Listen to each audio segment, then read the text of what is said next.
still? Yeah. Because I wrote. Okay. Are we starting? Are we going? Oh, okay. Yep. Aloha, fangirls and fanboys. It is episode 104 of the Electric Fan Cave on electricfeast.com. Kristen Latterell here, along with Corgan Vaughn, and a special pop-in guest at some point, producer Bree, is going to come in to talk some pop culture with you. Bree has a very exciting story that we have been waiting to hear about her trip to the Denver ComicCon. And after, if our hearts have not exploded, we will discuss casting news for Fast 8, some new trailers, and how America's Sweetheart title is now going to have to be split between Tom Hanks and Lin-Manuel Miranda. It's all going down right now. So sit back, relax, and let us regale you with news from the interwebs. Corrigan. All right. Not so much. For those of you who are listening to the podcast and not watching it live or watching the YouTube version of it, what you heard underneath the intro was our dear friend Seth Milstein, who was on a couple weeks ago. If you listened, you might remember that we challenged him to create a mashup of Justin Bieber's Baby and Rebecca Black's Friday after we determined that Kristen could not tell the difference between those two songs. And after listening to it, I still feel like I sing Bree. Bree is here is what I meant to say. I still think Baby with Friday, so it's still the same to me. And I think to humankind. Yeah, I think for all of us when I say his remix of this, it's kind of amazing. He did a really great job with it. You would never expect that you could make something listenable out of those two songs, but he did it. Well, the thing is that he did a great job with two that's just not... Yeah. And I think he's actually sad that we like it a little bit. Because... it's unfortunate because I think, this is what he does. I'm like, no, he actually does make decent music, so don't judge him by us with our Baby and Friday remix. But hi, Bree. Yeah, that's a good point. Hi, Kristen. Hi, Corey. Hi, Bree.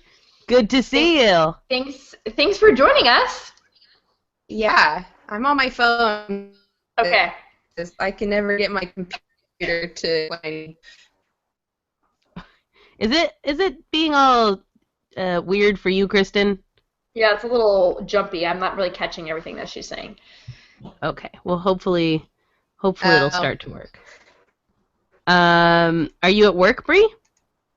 No, you're not at work. You're on Diego. You're on vacation. You're retired for a month. Yeah. I was just telling my roommates about your month of Saturdays. They really liked that you call it that, by the way. Yeah. I'm starting to think people are going to be all bitter at me.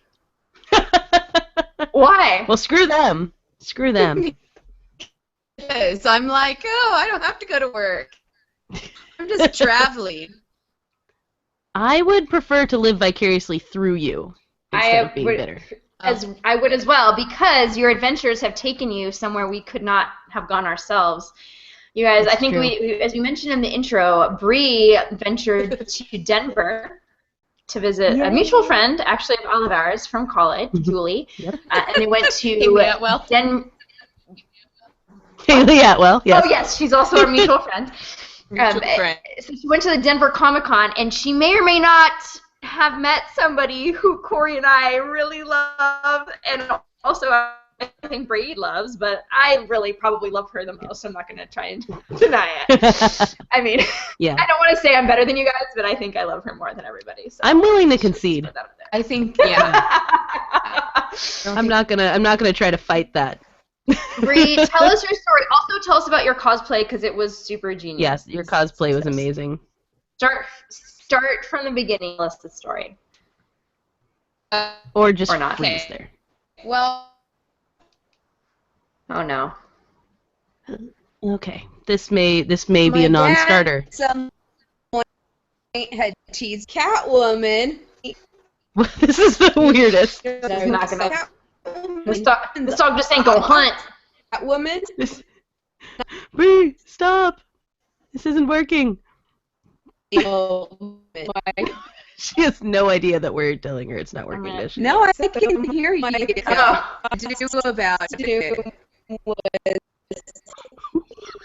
I can't understand anything that's happening. I think she said she No.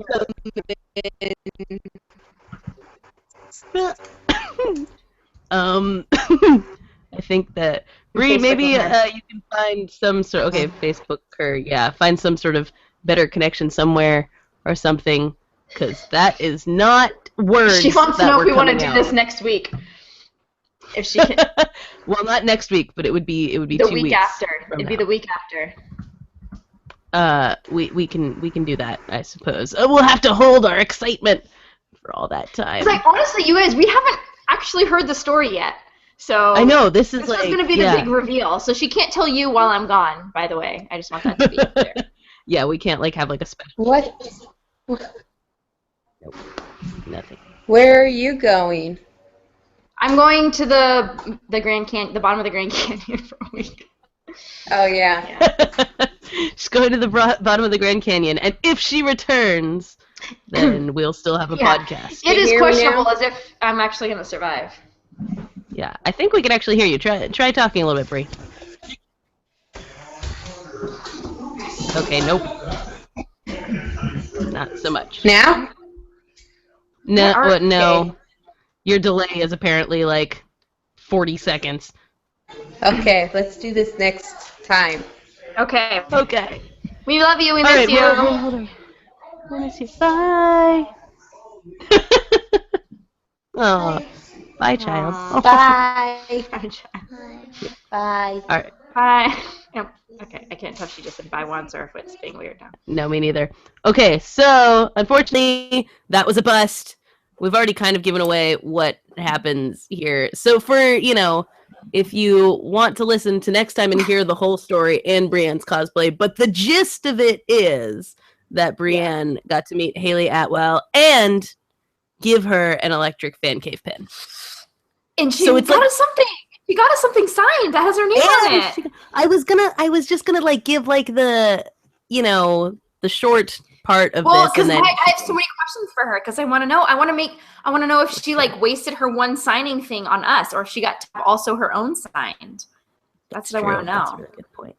She's a good friend. Anyway. That's what it comes down to. And at She's the end of the day, Excellent It's- friends. Yeah. and it's basically like almost like Hayley Atwell knows we exist now. So that there's is what I'm saying, and maybe the pin will convince her to watch our show. Maybe. Maybe we'll be best friends and she'll want to hang out with me. I should have been less creepy at the beginning when I said that I wanted to, that I love her so much. Oh my God, come on the show. I love her so much.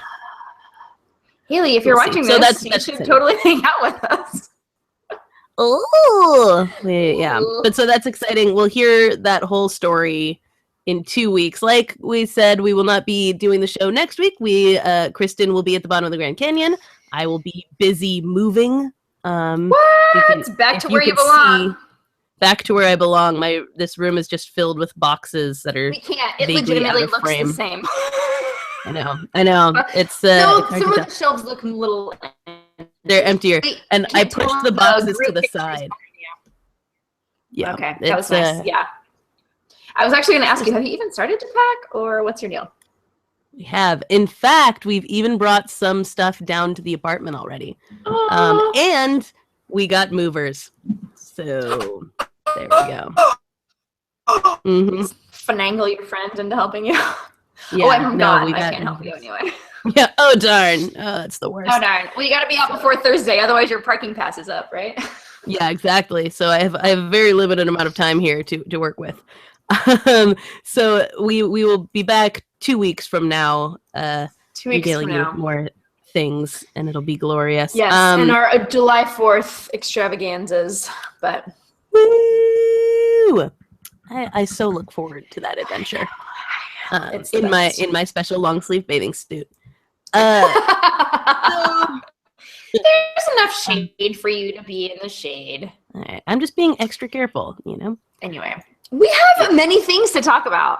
We do have many things to talk about. I'm excited about things. I'm confused about things. It's great. I do want to, first thing before we get started, we don't want to harp Yes. and be Oh, too that's sad right. because this show is a happy show, but we do want to acknowledge the passing of Mr. Anton Yelchin, who was Chekhov in the new Star Trek movies, and by all accounts seemed to be a wonderful human being. My personal favorite thing that he was ever in was Odd Thomas. Did you see that, Kristen? I didn't, but I remember the cover of the DVD, which is not a cool story, but that's what I have. Odd Thomas is absolutely wonderful. He plays a guy who can see dead people, basically. And it is just like surprisingly wonderful in it. It's sort of a horror movie, but it's really lovely. And really wrenches your heart out, and he's great in it. Netflix? Is that where I see it? It's on Netflix. Yeah, okay, you see it on Netflix all that's the time. Okay. Yeah, and he was in Charlie Bartlett, Fright Night, like all kinds of wonderful things, and he just seemed like a wonderful actor, and it was a terrible. The things people have been saying about him have all been like the same. It's like one of those things that's very consistent. And so I feel like it must be true because they're all using the same words to describe him, which I feel like was really cool. So yeah, that was just awful. It was yeah. He's 27 years old, freak accent. Yeah, this freak accent, and he just seemed like I mean, from the screen and the scenes that I've seen him in, he was never one of those guys where I'm like, meh, I liked the things that I saw him in, I enjoyed. So it's tragic, and I think it'll kind of tinge a little bit. Definitely will the press tour for Star Trek, and so I think we'll hear a little bit more from the people that got to work with him. But yeah. I look forward to hearing those stories, but it's a sad thing. Yeah. And we wanted to acknowledge that, so we Vulcan salute Anton. And if you haven't looked at Victor 3. Victor. That was like my face. I remember laughing so like harder than I probably should have, because it probably wasn't the funniest part of the movie. It definitely wasn't the funniest part of the movie, but I remember thinking that was great. So like, and he was like, "Gah!" And then the part when he's like, "We're gonna trust those like trigonometry or whatever, telemetry." Nailed it. Yes. Anyway. Yes. So Anton, him running through the ship yelling, "I can do that! I can do that! I can do that! Yeah, I can do that!" Oh, I'm just gonna. I wish I had a 40. I would tip it, but I'm not. We're gonna raise a glass, you guys. Raise the glass. You're gonna to freedom. No, I was like, let's go raise a glass to Anton. It just applies to everything, so it's really hard. Like, once again, you guys, we will also talk over the course of this podcast about Hamilton, because everything comes back to it. Once you're in it, you can't. So like, you can't unhear it in like normal phrases people say. Right. Like someone was talking about essentially they were discussing. Never. You know what? Forget it. That's not really important. The point is that Seth, when we were in the tweeting conversation, Twitter conversation, and Seth jumped on to make like a political joke, but I made the unfortunate reference to say we didn't get enough votes, and all I could think of was like, you don't have the votes. That's all. As I was reading his thing, it didn't even have that exact phrase, but all I could read it was with Daveed Diggs in my head, being like, you gotta have impression of people and you don't have the votes. And I'm like, oh my god. And so I sent it back to him, and he of course was like, I don't know what. Yeah, I was like, it's okay. Corey will get it when she sees this, and that's where it for me. Don't worry about it. Yeah, because I had been holding back from saying it in the first place. So. See, no filter. I'm totally cool with it. Appreciate it. Anyway, we definitely get to our new favorite person. But first, we have some really exciting casting news. First of which, and actually, if you follow us on Instagram, you've already seen this. Also, if you follow us on Facebook, you've seen this. But exciting news here. Helen Mirren has been cast in Fast 8, and we are very excited. And I think you noticed Corey was the one that had come. If you had seen the Instagram post, the picture of her, like, just tell me this is not a legitimate movie. Try to tell me it's not legitimate. You guys, right at this Helen point, Mirren. like the constant, it's like Helen Mirren isn't it? Charlize Theron was already signed on to this. We already had Kurt Russell from the last one. Like, this is something that's not just like a bunch of like C-list actors or anything like that. It's like now people recognize this is a thing you want to be in. You know, yes. like you guys, that's a solid career move. Helen Mirren does need to be in Fast 8. I mean, Charlize Theron doesn't either, but Helen Mirren like really doesn't have to be in Fast 8, you guys. And yet she's like pumped about it, and we'll post the link to the article. But she's like, yeah, like, and I think we've talked about Red before of how much we love it, and she is one of the bright spots, and it's one of those things where she showed up, and you were like, she's like arranging flowers in this beautiful home in like Connecticut or something, and she's just like, God, I'm so bored, you know. She's like, I took the occasional job on the side. And I was like, you are magical, just a magical unicorn of a human. And so and I remember like during the press tour for Red and everything like that Carl kept saying that just like the sexiest thing in the world is Helen Mirren in a ball gown with a machine gun, you know. And you're like, yep, true. So I hope that she's going to be just as badass as she was in Red in this. And she has to be. Excited. I think someone had posted on the Instagram something about DQ being a drift queen, and I was like, that would be amazing. Obviously, she has to be a badass. Like, I would imagine. I just feel it somehow related to Charlize. I feel like maybe they're like a daughter-mother deal or something. I don't know. I can see that. Yeah. I don't know. I honestly don't even care, but I just want her to, I'm very excited about this. So yeah. And you just realized that Scott Eastwood was the new token white guy in it, huh? I legitimately haven't looked at the IMDb page. Yeah. I somehow missed it. I don't think was it even announced? Was that a thing that came out? Because if so, I missed it. Yeah. I don't remember it being like really publicly announced, but I had like a couple weeks ago I was trying to explain to someone who Scott Eastwood was, and I was like, "Hey, look at him," and you're gonna be like, "Oh, it looks like Clint Eastwood," and then I pulled it up and I was like, "Oh," I was like, "He's in the next Fast and Furious movie." So there you go. But yeah, I don't remember it being like a big deal. So it kind of makes sense because I think we can agree that Paul Walker was like unnaturally beautiful. Yeah. Mm-hmm. And I think Scott Eastwood is also very, I mean, he's never going to be Paul. We accept that, but he's also very attractive. Like, very attractive. Like, to the point where he doesn't seem like a real person. And so I feel like if they were going to get someone to, to be the new token white guy in the movie, they've done a good job. I agree. I'm gonna put that out there. I will give them props for that, and I think like obviously it runs the risk of having someone who has that characteristic of being like they're trying to replace him, but I imagine the way that they're going to bring him into it is not like as another Bryan, and that's the thing too why I'm excited about Fast 8, especially as the movies have gone on, is that people like Vin Diesel have more creative control over it, and so it's not like they're just being put into this movie where it's like he had a friendship with Paul. They were really close. And so he's able to kind of be like, I speak for not only myself knowing him, but his family, as in like, that's why I was so impressed with how they dealt with, I trust them because they dealt with Fast and Furious 7 so well. Agreed. With how they dealt with the exit of Paul Walker. And so I'm not worried about them bringing in the token. I mean, I feel like they have to have a token white guy. One, because it's Fast and Furious. There has to be the one white guy in it. Like, that's just how it goes. So that's how this is always. That's what's so great. That's why we love Fast and Furious, is because there's only one white guy in the movie. It's just so unusual. Except for the bad guys usually are the other bad white guy. But anyway, so that's the very so I don't know. I trust him, and I know that Vin Diesel and Tyrese and all of them aren't gonna do something that's gonna be, like, oh, we'll just try to replace him. Like, they know they can't. They're not gonna try to.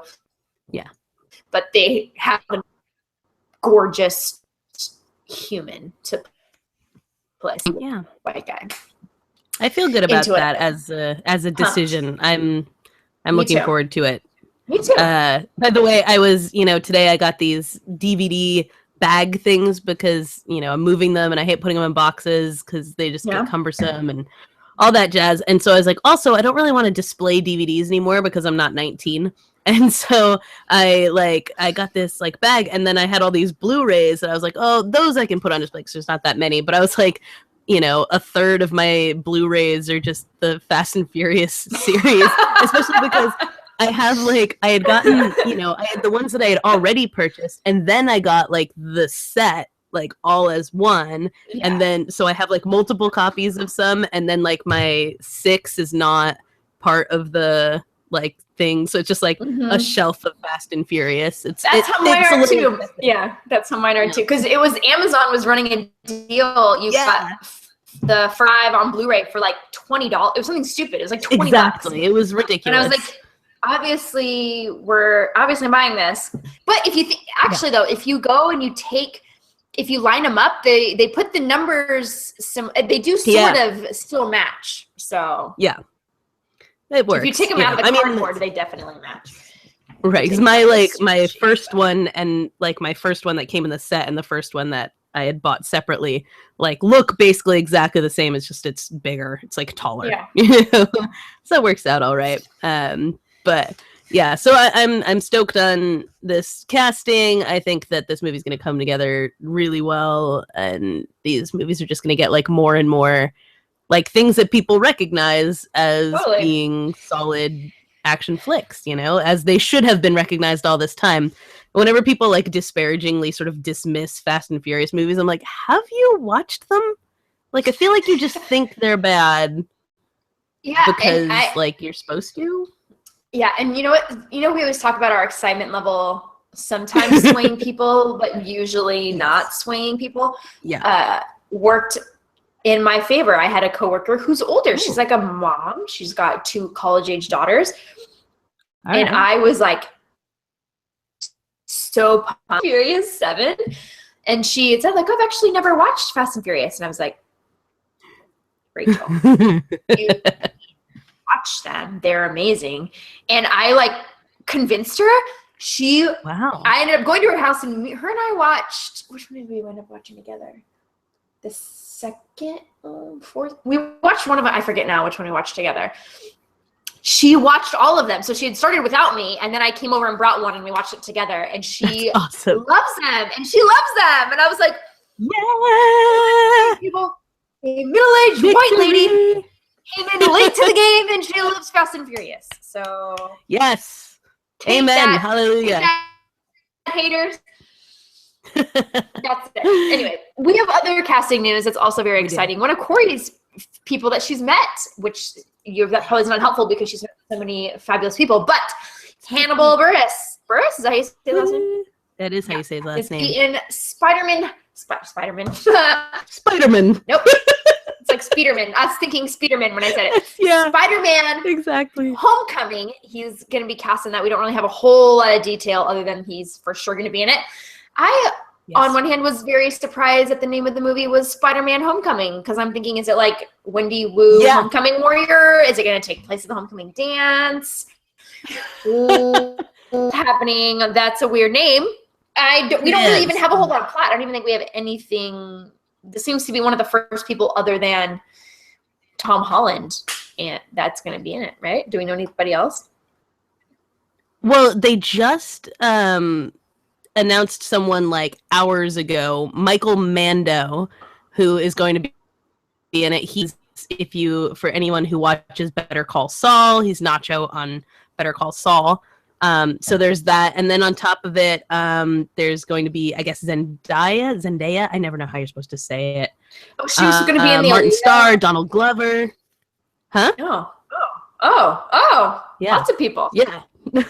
Yeah, Logan Marshall Green, who's in Prometheus. I haven't really followed it that closely, so. Yeah. And Michael Keaton is going to be in it. Well, that's the thing, is that I didn't realize these people were in it either. And then all of a sudden it was like, it's just like a footnote basically on one of the articles about this, that like all these people are going to be in it. I was like, oh, okay. And Kenneth Choi, who is, in fact, was in, wasn't he in Captain America? I'm trying to think. Anyways, there's a whole bunch of people in this. Cool. of which Hannibal Buress is just the latest name attached. And so there's like, there's so many great folks in this, and I'm like, awesome. I'm in. I don't know why it's called Spider-Man Homecoming, but I kind of hope that you're right, and it's something that like actually revolves around like Homecoming, because he's a teenager, and we're not going to see like origin story of him, which I'm excited about. But because he's already been in Civil War. He's already been in Civil War. But my thing is, I think like, I'm a huge fan of Miss Marvel, and a lot of like Miss Marvel's storylines tend to revolve around like typical high school sort of things and events. And I think like I haven't read the Miles Morales Spider-Man yet, but I've watched some of the like Spider-Man cartoons, regular Peter Parker Spider-Man cartoons, and a lot of times they're very high schooly and fun. And I would love that if it was just like something out of Miss Marvel or out of the Spider-Man cartoon or something like that, where we actually get to see sort of high school drama Spider-Man, and not like, I don't know, like there were funny things in all the other Spider-Man movies. Like they definitely had a sense of humor, but I think Spider-Man can be more lighthearted than they have been, especially just in light of the fact that it's a teenager. And when you've had these movies with 30-year-olds playing teenagers, I think it adds a weight to it that having an actual kid play it might change. Well, and he was, and I think most people would actually agree, for those who saw Civil War, he was a sleeper. Like no one really knew he was a little bit of an unknown, but coming in, and then everyone, I remember, I think it was Matt even, or somebody that we know had said that, I'm going to butcher this story, so it's lame, but they like don't usually like Spider-Man, or someone they know doesn't usually like Spider-Man, like his wife, but even she was like, oh, he was really great, so, and I super enjoyed him because he's kind of like too talkative. The other ones were broody. He seems very kind of outgoing and like a little chatty Cathy, which I think can be really fun. I think that's kind of how Spider-Man should be. It based on, I've only seen the cartoons. I watched those, so I'm excited for Tom Holland, because at first I'm like, who the heck is it? Like, dude, who the F? And all of a sudden he, he's gonna be. I think he's gonna be really great. So I'm excited, and I think Hannibal is funny and hilarious, and so I think he can only add. Hopefully, he'll add some more, unless he's gonna play a serious role. But you never know. It could happen, that's true. You never know, but I imagine that he's probably going to be something, funny, sort of comic relief, and I think, I'm just excited about this casting and about this movie in general, which is new. Like, I think I was excited when the very first Tobey Maguire Spider-Man movie came out, and then I watched it and I was like, and so I've never really been excited about Spider-Man since then. I've just sort of begrudgingly watched them all. And so this is like the first time since whatever year Spider-Man came out that I'm actually excited about a Spider-Man movie. I'm like, yes, I will be there. I will be on, there. The Thursday night, 8 p.m. showing or whatever. With bells on. With bells on. I'm excited about it. Oh, by the way, just on the note of Thursday night, 8 p.m. screenings and whatnot and things I'm excited about, tomorrow, Independence Day Resurgence. Yeah. Oh man, I'm gonna have a lot to say in 2 weeks, you guys. I'm gonna have a lot to say when we come back. That's for sure. I'm so excited about this. Okay, so there's that casting news. We had one more. There's one other one that's a little weird. I actually don't know if we've talked about this on here, or I know we have, you and I. So the Power Rangers movie is coming out, and it's gonna be like cooler, apparently. Anyway, Bryan Cranston has now been cast in it as Gordon, who, if you guys remember, he was like the floating head in like the waterfall-y looking thing. I don't even really remember exactly what I never really questioned what it was. Yeah, it kind of looked like he was sort of like the wizard in The Wizard of Oz. Yeah. So it exactly is just baffling. If you were a 90s kid and you watched Power Rangers, it was the cheesiest show ever created. Like, it was just so ridiculous. Yeah. Everything was over the top. Every acting choice, everybody was over the top in it. And yet this movie seems to try to be going for like serious, like it's going to be like a real like action movie or something. Right. So, and they released a poster of like the 5 guy, they're like on a car. Like silhouettes. Like silhouette, like looking at like, oh, we're cool. I'm like, first of all, why are you sitting in a car? What are you looking at? Like, what is this? What's happening? What is going on? We don't know. We're so confused. And so I kind of just guess we need to wait for a trailer to figure out what the tone, because tone is what is really going to be this movie. And we're just very confused as to what they're going for. It's, you know, what we've read, it seems like they're going for a more serious thing. But I hope that it's got its cheese factor intact, because like the people who are cast in this, like Elizabeth Banks and Bryan Cranston, are totally capable of like super cheese. That's why she's such a great Effie Trinket, or when she's, you know, the announcer in Pitch Perfect, or, you know, all kinds of things where she's just ridiculous. And the funny thing is, Bryan Cranston, like, he's like a Power Rangers legend anyway, because he did voices on Power Rangers, and notoriously, like, one of the characters is named after him, and everything he did on Malcolm in the Middle, or even recently when he was on Kimmel and did his like super sweet 60 or whatever. He's a very funny, ridiculous guy who can be super over the top. So I'm hoping that what these casting announcements are showing us is actually that they're gonna straight up keep that camp, you know, because these are both people who can be great serious actors, but they can also be very funny and stupid and everything. And so I'm hoping that's where they lean with them, you know, instead of trying to make this into like a gritty Power Rangers or something like that. Right. Like, I don't want that. Nobody wants a gritty. I mean, you see the costumes they have? They're not gritty. They're like shimmery. Like, I don't know. I think we will wait and see, apparently. Yeah, we'll see when the trailers come out, and you know, we will talk about it. So you know, so stay tuned for that. In other not so much casting news, we did get a plot synopsis for DC. I think, as we've noted, we haven't been as stoked on their cinematic universe. But they have a Justice League now has finally released a post. It's more like a logo, I guess. And I think I told Corey, I'm like, it legitimately looks like something I could have made in Word. It's very boring, and so I was like, well, okay, like, not so much boring. It's just more of like, I don't understand why they released it. Like, if it was on a poster that said Justice League, like, I can understand, like, oh, this would be cool. Like, Justice League, it's got a star in the middle, great, whatever. But I'm like, by itself, it's just kind of like, okay, I could have written Justice League in block letters also. Like, why? Is that a thing? Okay, thanks. Very weird. Like, honestly, they put no effort into this whatsoever. But they did, like, because they gave us 4 versions of it. One as a longer version in white with black lettering, then a square version white with black lettering, and then a long version in black with white lettering, and then a square version with black and white lettering. I'm like, no one gives a shit about that, you guys. I don't know. It's like what you should have led with. What you should have led with was the synopsis, which does seem cooler, because mainly for me, selfishly, one has a kind of front and center role. It's, you know, similar obviously to like an Avengers, where they got to kind of assemble their team, and there's a big threat that happens, and the people assembling the team are Wonder Woman and Batman, right?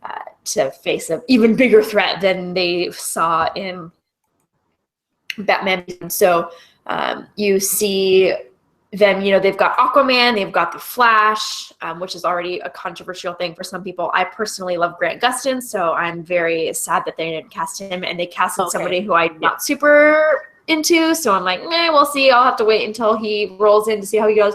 But and then Cyborg, and then Superman obviously is going to show up. So for me, I'm like, honestly, I don't even care anything. Just the fact that freaking Gal Gadot is obviously going to be like the main character, which is, I think, is very different from Marvel movies, whereas they're ensemble. Oh God. Ensemble movies are male driven. And so it was exciting to me, where it was like, it's definitely Diana Prince and Bruce Wayne kind of spearheading this Justice League initiative, if we're going to call it that. So I'm pumped. Just obviously, you guys know how much I have like a huge girl crush on Gal Gadot, and I think she's amazing and awesome and cool. And what I really want to see is Wonder Woman the movie. I don't care about anything else that comes out from DC until we get a freaking trailer for Wonder Woman. So until that happens, wait for then you can see some very excited DC excitement from me, because that's really all I'm waiting. At this point, I'm like, man, close enough. Seriously, when is the trailer going to come out? Do we have like a date for that? Is it going to be at Comic-Con and then we don't get to see it for another 6 months because that's obnoxious and I hate that, so don't do it. Yeah, except for whatever someone filmed on their cell phone or whatever. Right, you know. or Ryan Reynolds decides to leak it early. Right. Yeah, I'm excited about at least the Gal Gadot part of Justice League, if not necessarily. I mean, and that's the thing, is it's like my two favorite things about Batman versus Superman, Wonder Woman and Batman. So, you know, that feels like something I could potentially get into, even if I'm not like, I've just never been able to really get into DC characters or things like that. There's not a lot of them that I'm super into. And they haven't done a great job with their movies of convincing me otherwise. So, you know, there's that. But obviously, it's just like the Suicide Squad thing where it's like, we're going to see it. It doesn't really matter. Like, so, you know, withhold the total judgment until actually seeing the movie. But, you know, it's got two people that I like a lot, Ben Affleck and Gal Gadot, so I feel great about it. And honestly, so this is going to seem super lame, and I know people are into Game of Thrones, and I don't watch it. So this is going to seem misplaced, because I know he was in it. I have this weird soft spot in my heart for Jason Momoa. Oh, Jason Momoa. Because when he was on Baywatch Hawaii. I love that. Like, kind of embarrassing to even admit. I mean, I'm not embarrassed because I really loved that show. It was so good. Whenever he's like, oh, he's come so far from Baywatch Hawaii. When people are like, Kristen, he was like kind of I think he was sort of major character on Game of Thrones. Maybe, I don't know. Well, but only in like the first season, I think. Well, I think either way, he was on Game of Thrones for more than one episode, so he was some kind of character that people must have liked. And he looked very scary from the pictures I've seen. Yeah. I don't even really care. The fact is that I have a soft spot in my heart for him, and I've been waiting for Conan to come on Netflix or something, because this one time I was at Nellie's and it was on TV, and all he wanted to do was have everybody shut up. I forgot about that. And for them to turn the volume up so I could watch Conan the Barbarian, the remake that he was in. And I have yet to find it. So if anybody actually knows if it's on anything that I can watch, I like legitimately really want to see it. Not that it looks like great from what we saw at Nellie's, but it's Jason Momoa, so I don't even care. Yeah. You guys, I just love him, and I don't even really know why. He's got that scar through his eyebrow. It makes him seem. Yeah. In case you're wondering why that even connects to what we were talking about, it's because Jason Momoa is Aquaman in this. Sorry. Maybe I didn't like my head. That's why. And which looks great, like his, you know, poster or whatever that they released of him. He seems like the coolest character, other than obviously Wonder Woman. She's obviously definitely the coolest one. But if we're gonna go in ranks of coolestness, I'd actually probably put him above Batman just because he looks super cool. Because he's got tattoos and he's like, I've tried it.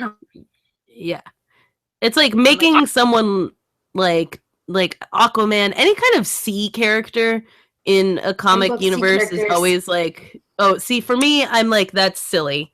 They always look ridiculous. But see, they didn't make him look ridiculous. And that's what I mean. Like, this is decided. Yeah, they did a good job with it, which is like hard to pull off. You know, when I see them in comics, like comic Aquaman or Prince Namor or whatever the case may be, I'm always like, meh. It's just too silly for me. But looking at what they've done with Jason Momoa for Aquaman, I'm like, nope, I'm in. I 100% think that guy looks like a badass. Yeah. I believe it. I believe it.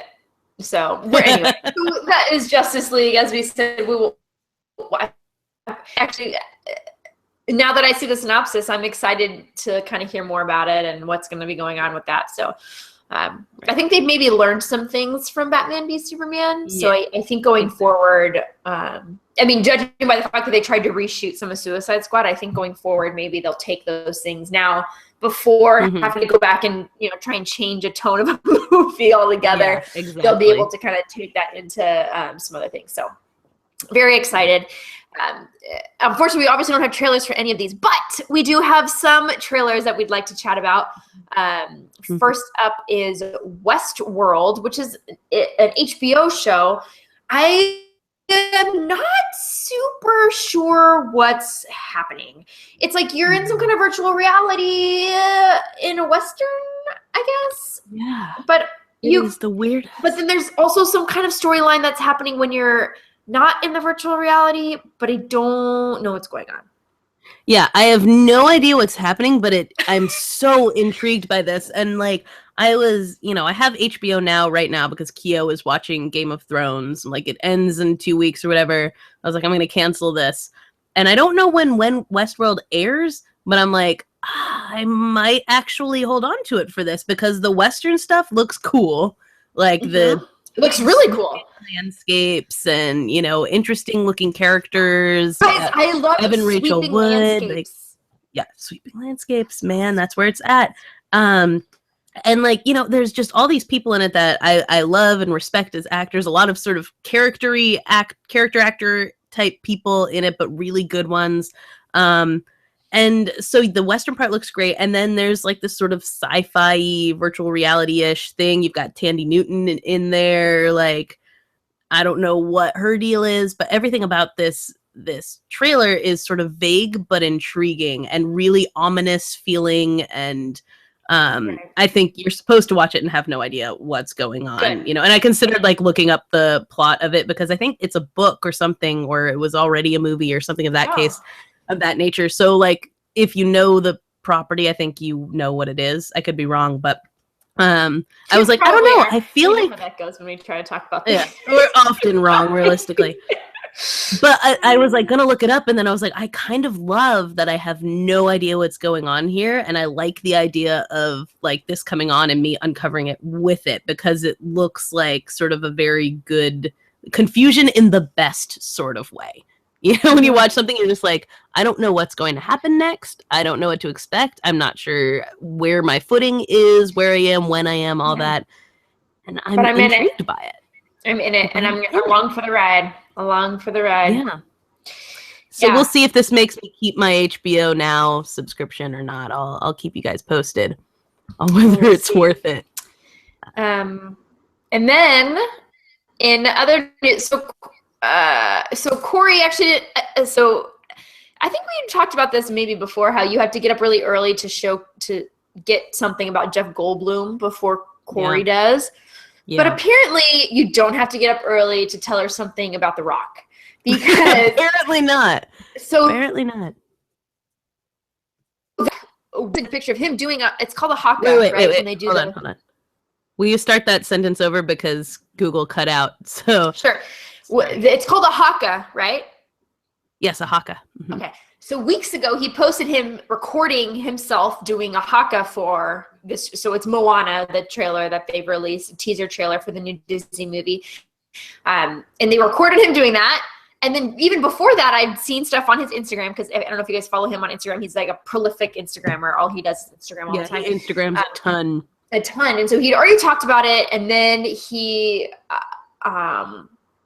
anyway, so he recorded him doing this haka, and then he's very proud of like Pacific Islander kind of Samoan heritage, and so it's something that's always been a big part of the things that he Instagrams. And so I'd known about it for a while. And then earlier in the week, he had teased like, "Hey, this Sunday we're doing a trailer for Moana." So I was like, "Oh, super pumped." So then I sent it to Corey, and she's like, "I knew this was happening." I'm like, yeah, because I was watching the Tonys, and the trailer came on, and I was like, "What is this movie? What is going on?" No idea. And I was like, "You said you followed The Rock on Insta." And she's like, "Nah, I don't see everything." I was like, "Oh, okay. Well, next time I'll tag you on something that's interesting to you." So it's basically a Hawaiian kind of legend of the god Maui, who, if that sounds familiar, that's because that's one of the islands of Hawaii. It's true. And he meets this young girl, and so they kind of go on this journey together. And the teaser doesn't give you a whole lot, and I kind of forget the synopsis at this point. But they go on some kind of journey together. She kind of teams up with him, and it's The Rock plays Maui, and then this I don't know the girl that plays him. I'm assuming it's some Hawaiian girl. I think it's an unknown, like an introducing type of deal. Anyway, it looks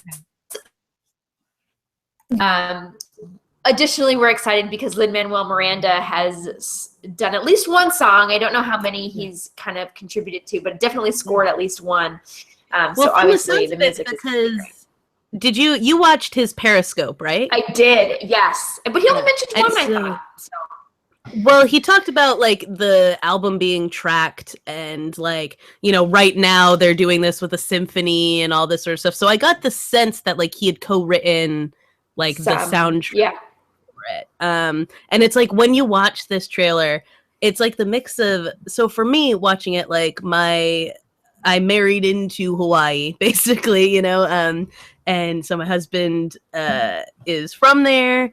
And I have friends who are from there and all that kind of stuff. And so seeing this Hawaiian culture, for one thing, just like really got me on an emotional level in a way that was surprising to me. I was just like, wow, you just never see this. And it's so beautiful. And it looks beautiful, too, on top of it. Really captured that. It looks gorgeous. The point in the trailer at which all of a sudden you hear Lin-Manuel's voice, I was just like... Like the mix of hearing Lin-Manuel and seeing this beautiful Hawaiian story, I'm just like a ball of emotions right now. A glass case of emotion. A glass case of emotion. Oh God. And it looks so great. I'm really, really looking forward to getting to see this story, you know? I'm glad it blindsided me during the Tonys in a sense. Like I had no idea this was coming and I was like, oh, what?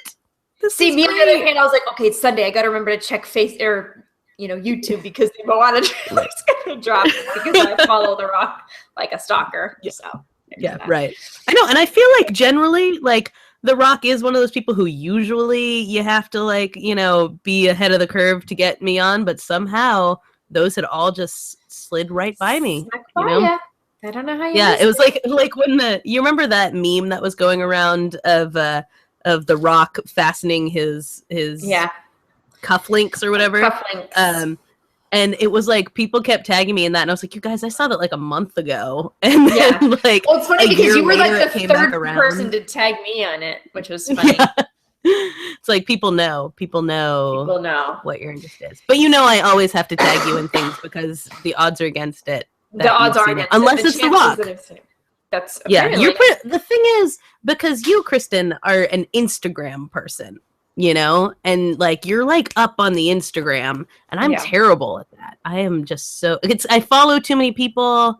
See, I don't follow a lot of people.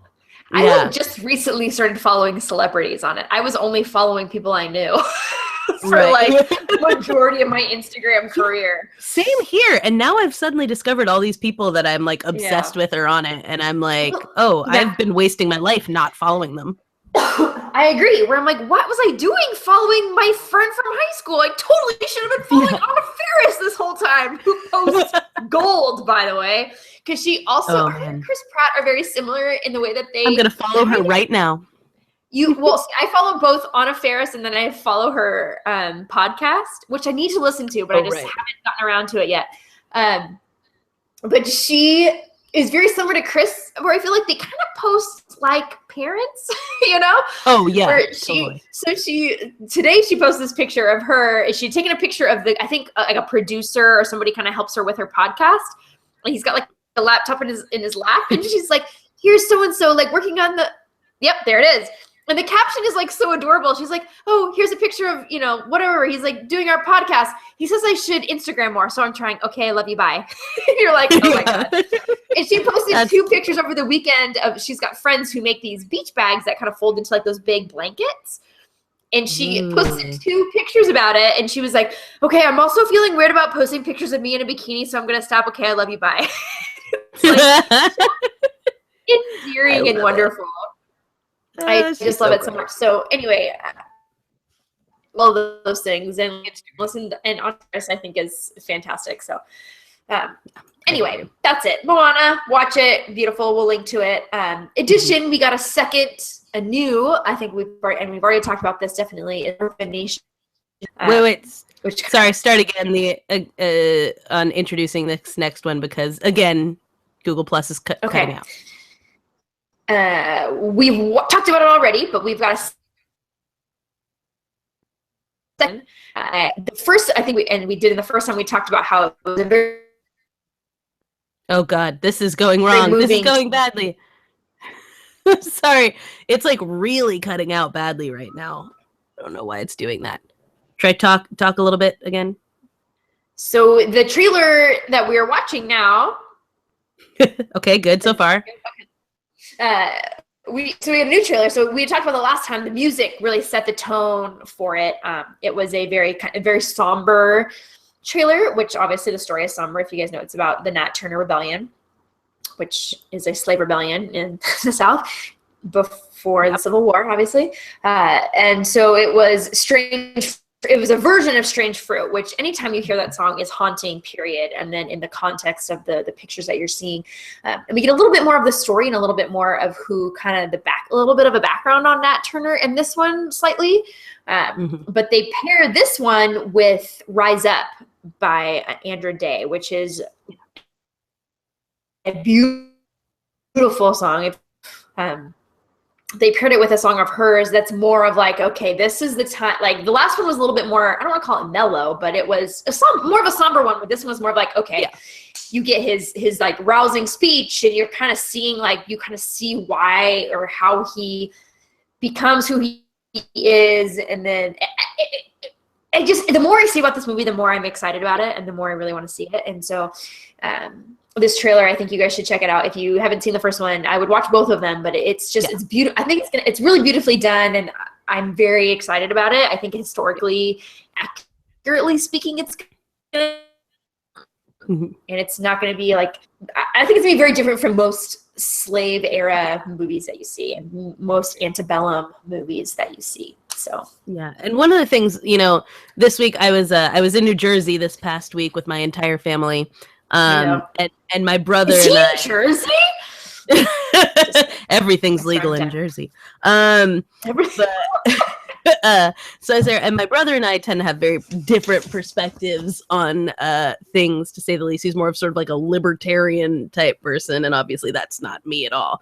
And one of and we were sort of arguing about, civil rights things and stuff like that in the modern day, and that he sort of feels like, he's like, oh, why are we making such a big deal of things like, the battle's been won or whatever. And I'm like, no, it hasn't. There's a lot of things we have to still think about.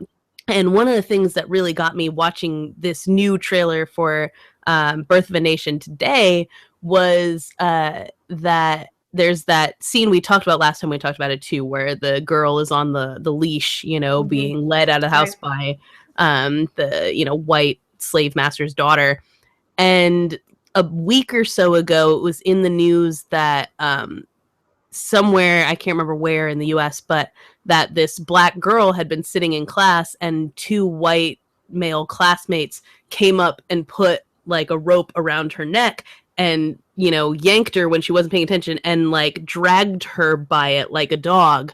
And it looks almost like she's got like her neck severed, like she's got just these horrible scars around her neck from where they did this. And the school district's response to it was like, they were just being playful. They didn't mean to hurt her, things like that. And I'm like, are you kidding me right now? Like, they're being playful when they put a noose around a black girl's neck and drag her by it? Like, what are you talking about? And so like that imagery becomes even more powerful than he could have imagined, when you see a direct parallel to that in 2016, where administrators are being like, nah, it's fine when you do this to someone, And so I think that's part of like, again, what makes this movie so powerful is not just, seeing a more accurate slave story or one that's told from a actual black perspective, but also to think about the ways in which this still parallels things that we have issues with to this day, and to say this isn't over.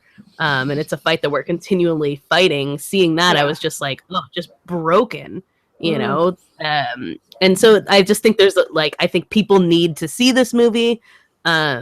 I think it's important on so many levels, and each trailer, like you said, makes me more and more convinced that this is a must-see, film, as rough as it's going to be to watch and things like that. I think it's I'm really definitely wearing important. my glasses and no makeup. I'm just gonna Yeah, exactly. No mascara for this because experience. the first trailer and the second one also got me. I'm like crying. I was like, forget it. This is just going to be a disaster. But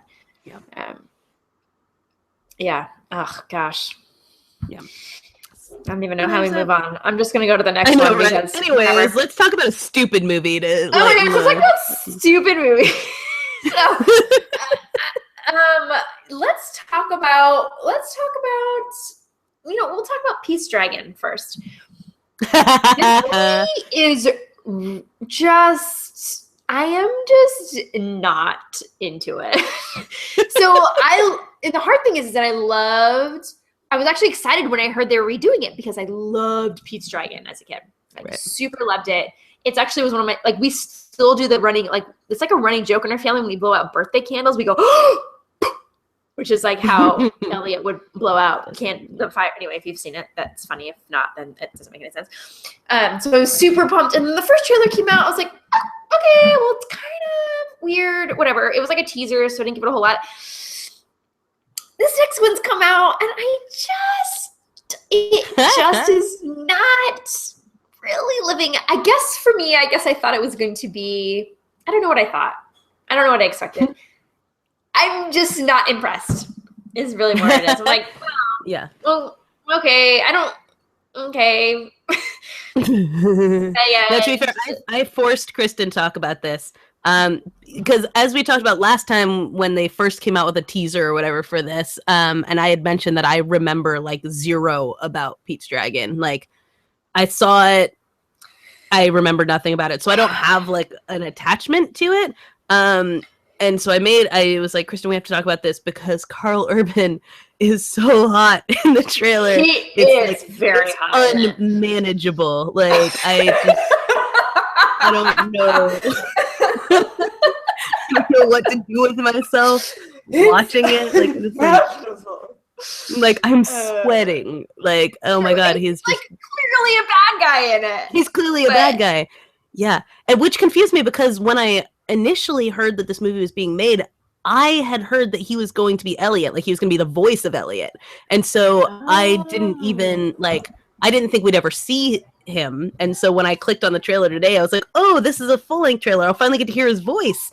And then like I saw it and I was like, oh no, he's like clearly the villain of this movie. He's not Elliot at all. And what's funny about it is like partway through the movie, there is Bryce Dallas Howard, who's like the main girl in it. And then Wes Bentley.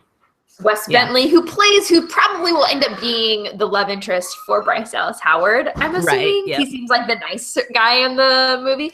Right. Halfway through, I kept thinking like, oh my god, I really hope she ends up with Carl Urban. Clearly being a dick. Yeah, like maybe she can change him. He's so good looking. Like he's just. Oh, what? I know, you guys. You have to watch this trailer and just like.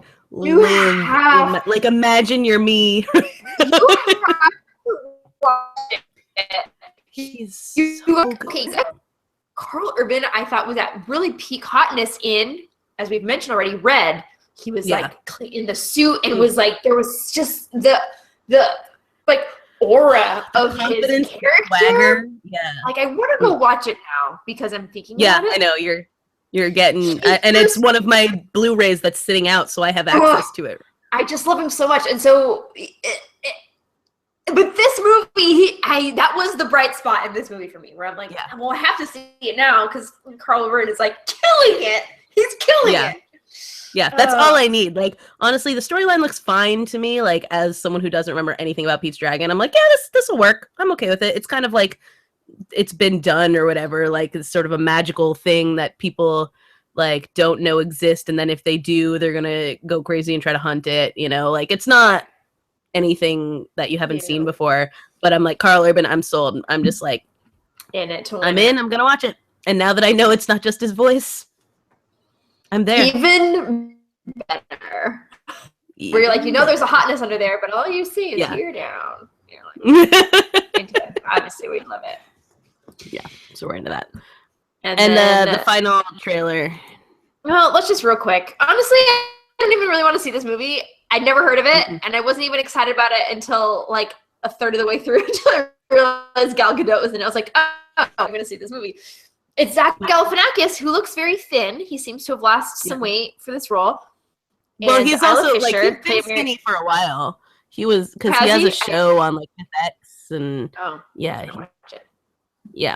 he's one of those people who looks a little weird skinny, but anyway. Continue. Yeah, it was kind of like when Jonah Hill got skinny, and you're like, what? Yeah, you're like, are you okay? What's happening? All right. Yeah. But it's Isla Fisher and Zach Galifianakis are like a married couple, and across the street move in. And it's called Keeping Up with the Joneses. Keeping Up with the Joneses. Of course, the world's like most beautiful. Like they could not have picked more beautiful actors to play these random neighbors that move in, and it's Gal Gadot and John Hamm, which like some of the things look pretty funny. Like John Hamm looks like he's going to be a little bit goofy, but like sexy and hot. And Gal Gadot is just those are my favorite John Hamm characters. Yeah. Right. And he's just like she's just so badass in it. And I'm just all about anything that she does is really what it is. I feel like Gal Gadot, like, so there's a scene in this trailer where she comes out of like a dressing room and she's talking to Isla Fisher, who is obviously gorgeous in her own right, but you know, small woman, all this kind of stuff.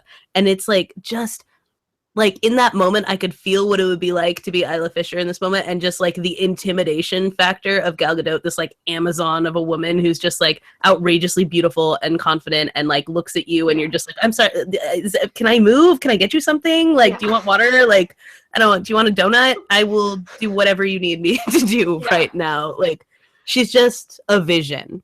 She's just like otherworldly, almost. Yeah. So, but the plot looks like kind of stupid and like can't and has been done. Like it's basically Date Night meets The Americans, you know? Yeah. And they somehow get wrapped up in some kind of spy espionage, but yeah. So I will watch it when it's on TV or like Redbox it or Netflix it or something like that. Yeah. I'm not gonna go see that in a movie theater. But the thing is, I guess what's more excited about is that Gal Gadot is getting more roles.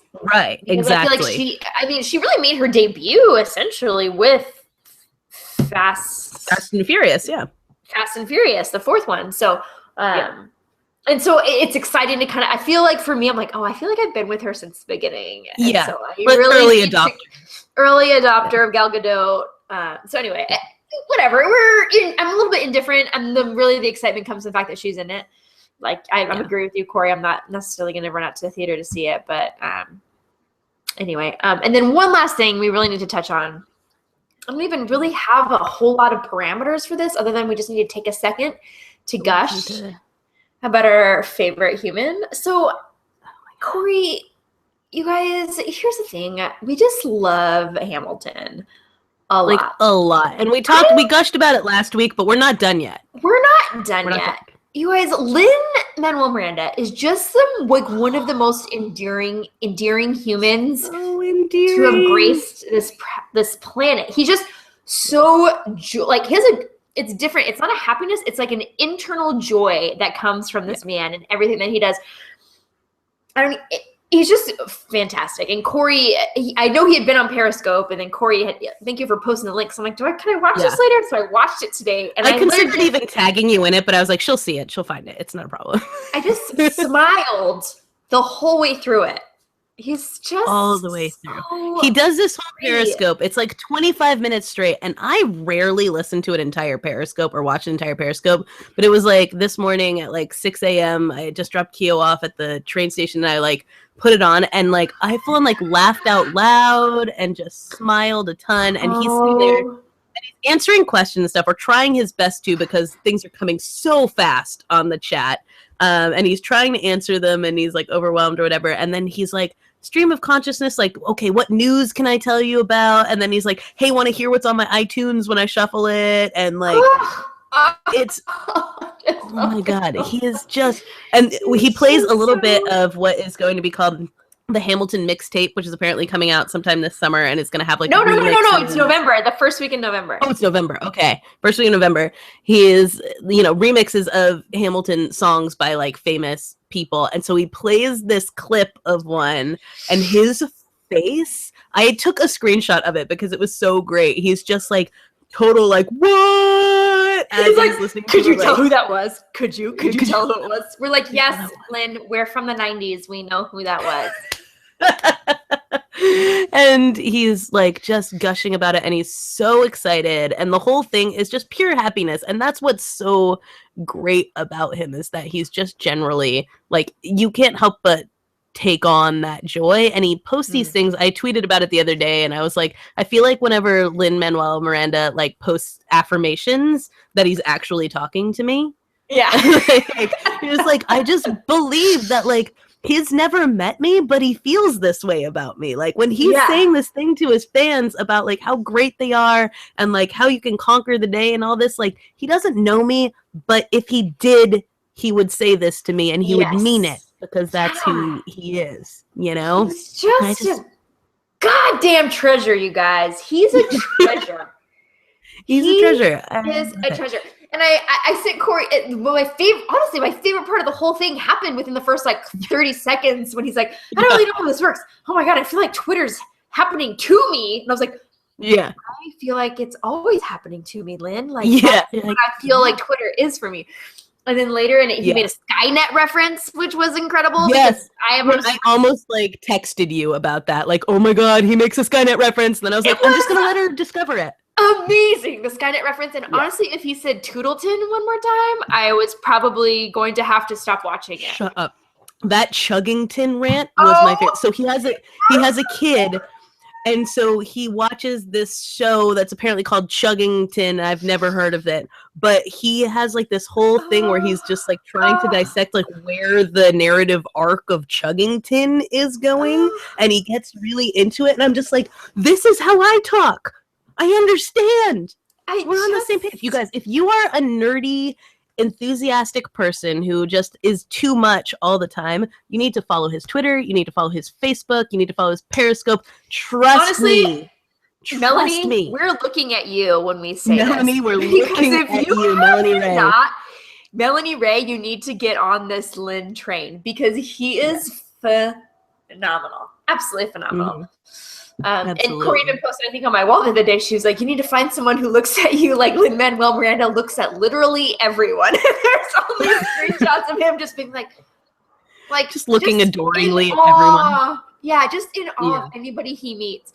And I actually went down the YouTube hole the other day of Lin-Manuel interviews and then videos of Hamilton performances. It was just a mess. It was very, very bad. Yeah, and today, by the way, also for people generally, I mean, if you're a Broadway fan, if you're, into movies, TV, whatever, today's Ham for Ham. Go on the Hamilton YouTube. It's Aaron Tveit. You guys. He comes out. Which is hilarious because, and it's great if you go on, also if you follow, I think it's, if you follow Lynn on Twitter, it's like all of his hashtags are these like puns about Tveit's names. Yeah, it's like, Tveit for it. Yeah, Tveit for it! That was it. I was like, I can't handle it. It's so perfect. It's so great on like multiple levels, which is the amazingness of it. But you guys, he is just fantastic. And we just really enjoy him. And I'm excited to see, I'm like, beside myself about the new Mary Poppins movie, which I would not have been even a quarter of excited about if it had been anybody else. Yeah. But I am just so pumped. And I just think he's wonderful. So it's going to be exciting. He was, just even him talking about the Chicago version of Hamilton. That's going to be like, he obviously wasn't naming any cast members, but he's like bubbling. But he's like, you're not ready. You're not ready. The thing is, he's also not ready. Like, even he is too pumped about it. So, anyway, we just love him. Oh, BT Dubs, this is a thing that I haven't said yet. I've got tickets to Hamilton in LA. I'm so jealous. Oh my God. I don't even know what to do with that. But Kristen, it's coming to SCUFTA too.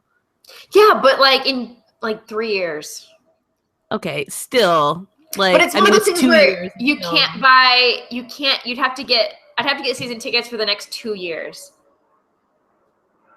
What? I'd have to get season tickets in order to see it. I'd have to get season tickets to SCUFTA for the next 2 years.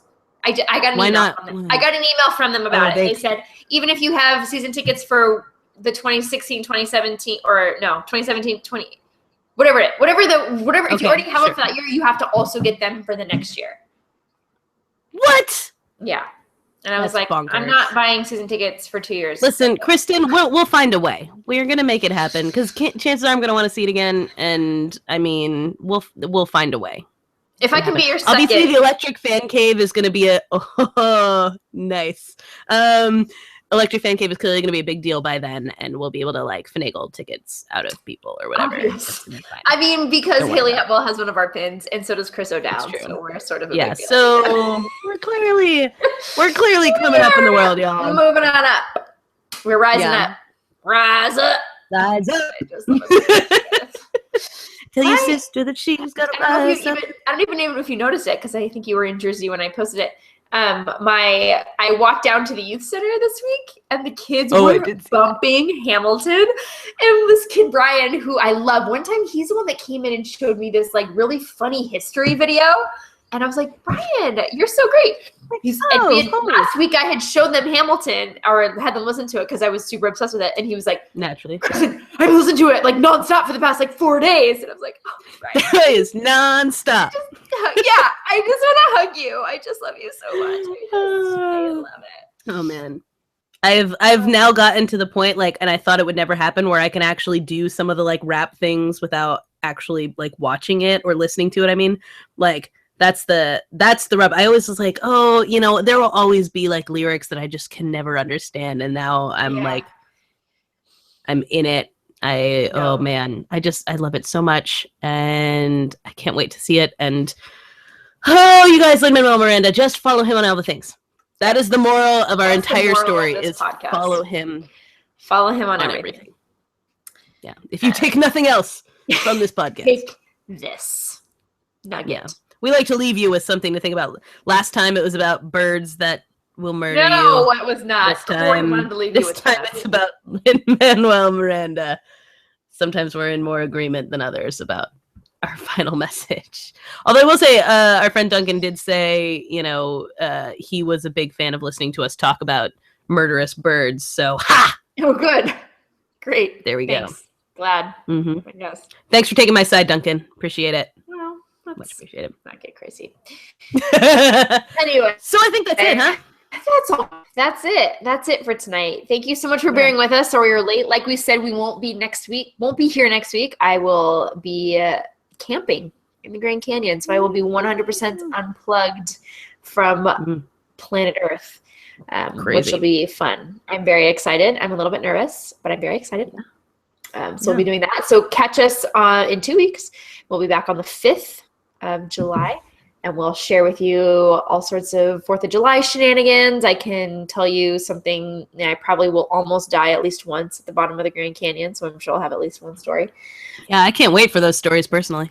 Yeah, so it'll be fun. So anyway, thank you so much again for joining us. As usual, make sure you rate and review us on iTunes so that other people can love us as much as you do.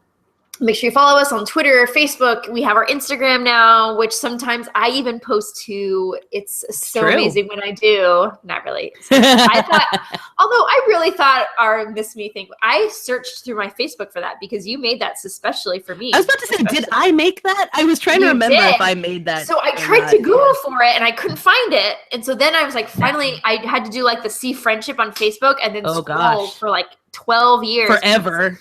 Yeah. I mean, you obviously post more on my wall than any other human ever in the history of time. So, I mean, it felt like years. I probably wasn't even really that long until I found it. And then you said someone posted the first one. Then I obviously had to add the other two. And I was like, that's why I couldn't find it. She made this for me. So yeah, it was just fun. If you haven't seen it on our Instagram, it was a picture. It was the Moriarty picture when he says, "Miss me." And then below it was a picture of Winters being like, "Oh no." And then it was a picture of dead Band of Brothers. Band of Brothers. Sorry. Yeah. Sorry. I just remembered who Winters is. It was really hilarious. I thought it was funny, but sometimes look at our Instagram. You'll see we felt pretty clever. We think we're funny. So check it out. Again, we're so glad you were here. It's been great. So much fun hanging out with you. That's it. That's all we've got for tonight. So I'm Kristen Latterell. I'm Corrigan Vaughn. And this has been the Electric Fan Cave. Take it easy, kids. Peace out, everybody.